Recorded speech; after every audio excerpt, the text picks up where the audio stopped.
నమస్తే, welcome to స్వేచ్ఛ TV.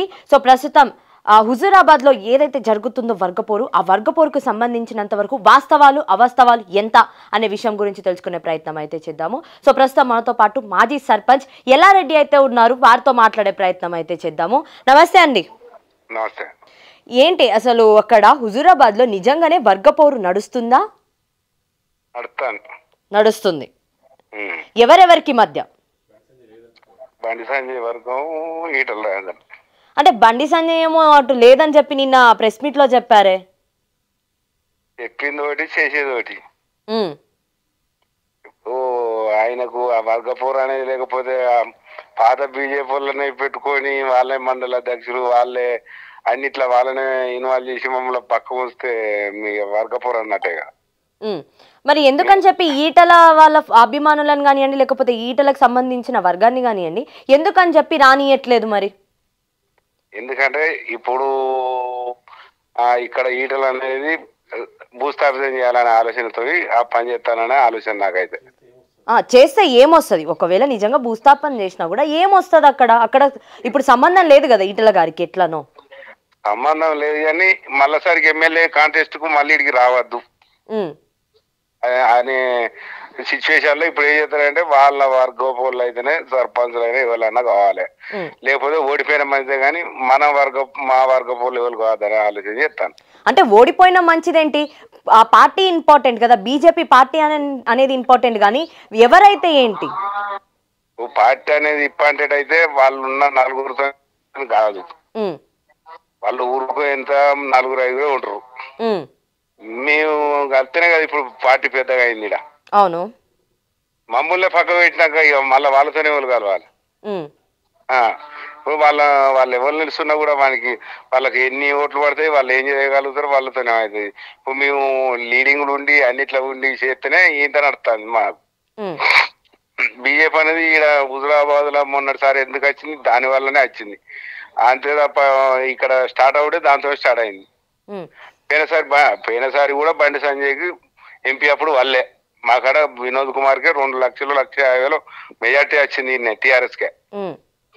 ఈసారి ఏంటంటే ఆయన ఉండు ఈడ బీజేపీ అనేది కొద్దిగా ఉండు, ఆయనతో మళ్ళా టీఆర్ఎస్ అనేది పక్క పోయి మొన్న కాంగ్రెస్ కూడా పల్లె పడక మెజార్టీ ఇక్కడ మోడీ విషయంలో ఈటల రాజేందర్ విషయంలో ఓట్లు ఎక్కువ వచ్చినాయి. ఇప్పుడు ఏంటంటే ఇప్పుడు ఆయనకు ఏమున్నా ఈటల రాజేందర్ అనేటువంటి తొక్కాలని ఆలోచన చేస్తే ఇక్కడ పార్టీ పోతుంది, అంత గందరగోళం అవుతుంది ఓలకు. అది కాక అంటే పార్టీతోని సంబంధం లేకుండా మనుషులు వ్యక్తిత్వంతో సంబంధం పెట్టుకుంటారు, అంతేనా?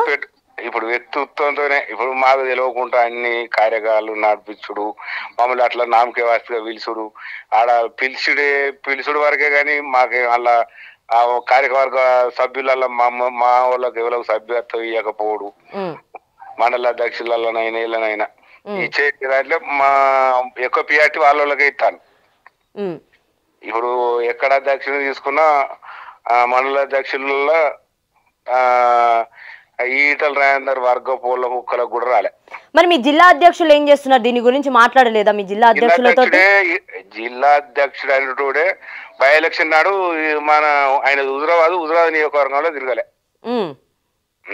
ఎమ్మెల్యే కాన్స్టిట్యూషన్ లో మొన్న బండి సంజయ్తోనే ఉన్నాడు తప్ప, కరీంనగర్ లో ఉన్నాడు తప్ప హుజూరాబాద్ లో తిరగలే. సో మీ జిల్లా అధ్యక్షుడు కూడా పట్టించుకోవట్లేదు? పట్టించుకునేది. ఇప్పుడు ఆయన నివాసం ఉండేది హుజూరాబాద్ లో ఒక్క రోజు కూడా తిరిగిండా అడగారు, అది తిరగలే. ఒక్క రోజు కూడా కాంటెస్ట్ చేయలే. మరి ఇలానే మీరు బై ఎలక్షన్ అప్పుడు తిరగచ్చు కానీ మొన్నటి బై ఎలక్షన్ అప్పుడు బండి సంజయ్ వచ్చిన అందరు వచ్చారు. మొదటిసారి ఎలక్షన్ లో మాత్రం ఎవరు రాలే. ఇక మా ఈటల రాజేందర్ అన్ని జిల్లాలు తిరిగి రావాలని ఆయన తిరిగితే ఈడ తిరిగేటోళ్ళు లేరు, లేకనే పోయింది. బీజేపీ ఇప్పుడిప్పుడే పుంజుకుంటుందన్న సమయంలో ఇలాంటి ఒక వర్గపోరు జరిగితే బీజేపీ పుంజుకుంటుందా లేకపోతే భూస్థాపితం అయిపోతుందా? మళ్ళీసారి కూడా గవర్నమెంట్ రాదు. ఇట్లా అయితే వాళ్ళు కలిసిపోయి అది కాదు, మీరు ఒక బీజేపీ నాయకులు అయ్యుండి బీజేపీలో సభ్యత తీసుకున్న వాళ్ళు అయ్యుండి ఏంటి బీజేపీ అసలు రాదు రాష్ట్రంలో అని చెప్పి ఇంత కరాఖండిగా చెప్పేస్తున్నారు? అయితే గిట్లా కొట్లాడలు గిట్లా అయినాక ఏం చేస్తుంది? ఉమ్, ఇప్పుడు ఏమోలో తీసుకొచ్చి ఇప్పుడు ఈడ అధ్యక్ష పదవి మొన్న ఇచ్చిర్రు. ఉమ్, ఆయన ఎవరినన్నా 10 మందిని తీసుకొచ్చి కూడా మన దాంట్లో ఎమ్మెల్యే కాన్స్టిట్యూషన్ వాళ్ళు లేదు కదా. ఇలా ఉమ్, మన బీజేపీలో ఫస్ట్ స్టార్టింగ్ నుంచి ఎమ్మెల్యే కాన్స్టిట్యూషన్ చేసిన వాళ్ళు ఎవరు లేరు కదా. ఏం చేసినా అంత 20-30 మంది 50 మంది వెళ్తారు కావచ్చు. ఇంకో 50 మంది అయితే మనం బయట నుంచి తెచ్చుకోవాలన్నా, బయట నుంచి 50 మంది తెచ్చుకోవాలంటే వీళ్ళు ఎవరు లేగలుగుతారు.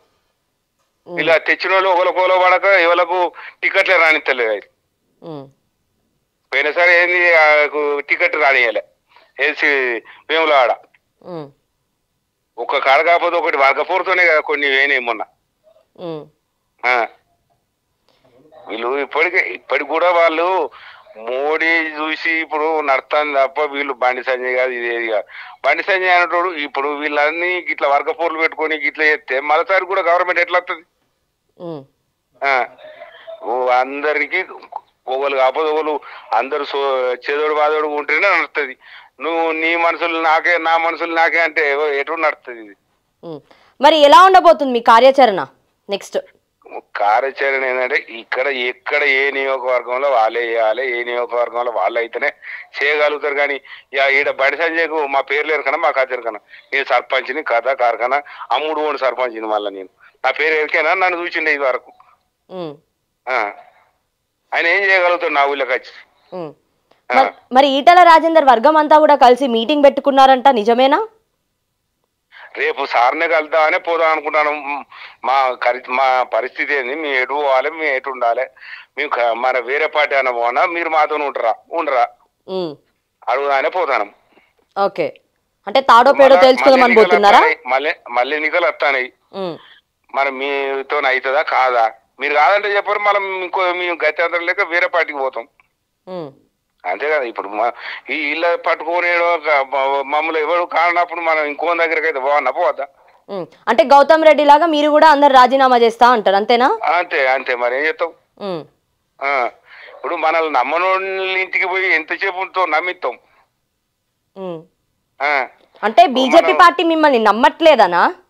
బీజేపీ కాదు, ఇక్కడ ఉన్న క్యాండిడేట్లతో తలకనొప్పి అవుతుంది మాకు. వాళ్ళ పార్టీ అంటే ఇక్కడ ఉన్న క్యాండిడేట్లు మనతో బరాబర్ ఉంటేనే అంత పార్టీ అనేది నడిచేది. ఇప్పుడు ఆయన వర్గపోళ్ళకి ఆయన ఇచ్చుడు, మా వర్గపోళ్ళకి ఎవరికి ఇవ్వకపోతే ఇప్పుడు ఆయనకు ఉండేది 30 మంది, మేము ఉండేది 1000 మంది. రైట్. బండి సంజయ్తో మీరు ఎప్పుడైనా మాట్లాడే ప్రయత్నం చేశారా? ఎందుకంటే రీసెంట్ గా చాలా సార్లు కూడా మీ నియోజకవర్గానికి ఆయన వచ్చారు కాబట్టి ఎప్పుడైనా మాట్లాడారా? ఇప్పుడు ఎలక్షన్ అప్పుడు ఏం చేయాలంటే నా సజెషన్ గా నా ఊళ్ళో నేను ఏం చేయాలో అది చెప్తాను. నాకు ఇట్లా కావాలి మీ పాత బీజేపీ వాళ్ళతో అయితే నాకు ఊరేది నా ఇష్ట ప్రకారంగా పడితేనే నీకు ఓట్లు పడితే అది అని చెప్పిన అదే రకంగా ఇచ్చిన స్వేచ్ఛ అప్పుడు చేసినా పడ్డాయి అయిపోయింది. నేను అన్ని పార్టీల కన్నా మనం ఎక్కువ పడేసినా అయిపోయింది. మళ్ళీ తర్వాత మమ్మల్ని ఆయన వాళ్ళు లేరే ఏది లేదా, ఎప్పుడు కలలేదు కూడా, కలుసు లేదు ఏది లేదు. మీ పోతే కూడా అన్న నవస్తే అంటాడు అంతే. మందిలో నువ్వు గెలిచినట్టు చుడిపోవుడు అంతే. అంతే, మీకు ప్రాధాన్యత ఇవ్వట్లేదు. ఇట్లా ఏంటంటే మన ఫోన్లో అయినా 2 సార్లు మిసులు కాబడితే మనకు ఫోన్ చేస్తాడు. ఏంది రెడ్డి ఏమో ఫోన్ చేసినా ఏందని అడుగుతాడు. మనకు అడిగేటోళ్ళు లేకపోయినాక మనం ఏం చేస్తాం? సో అసహనం అయితే వ్యక్తం చేస్తారు, మనల్ని పట్టించుకోకుంటున్నాక మనం ఏం చేయగలుగుతాం?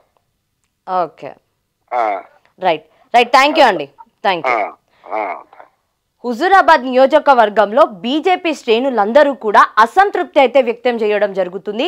బీజేపీలో ఉన్న నాయకులు మమ్మల్ని పట్టించుకోవట్లేదు, అసలు ఏం జరుగుతుందో తెలియట్లేదు, స్థానిక సంస్థల ఎన్నికల్లో మాకు కనీసం టికెట్లు ఇస్తారనే ఆశలు కూడా మాకు లేకుండా పోతున్నాయి అని చెప్పి కూడా అక్కడున్న హుజూరాబాద్ నియోజకవర్గానికి సంబంధించిన ఈటల అభిమానులు, కార్యకర్తలు, నాయకులు అందరూ కూడా బాధ అయితే పడుతున్నారు. మరి చూద్దాం ఏం జరగబోతుంది ఏంటి అనేది అయితే.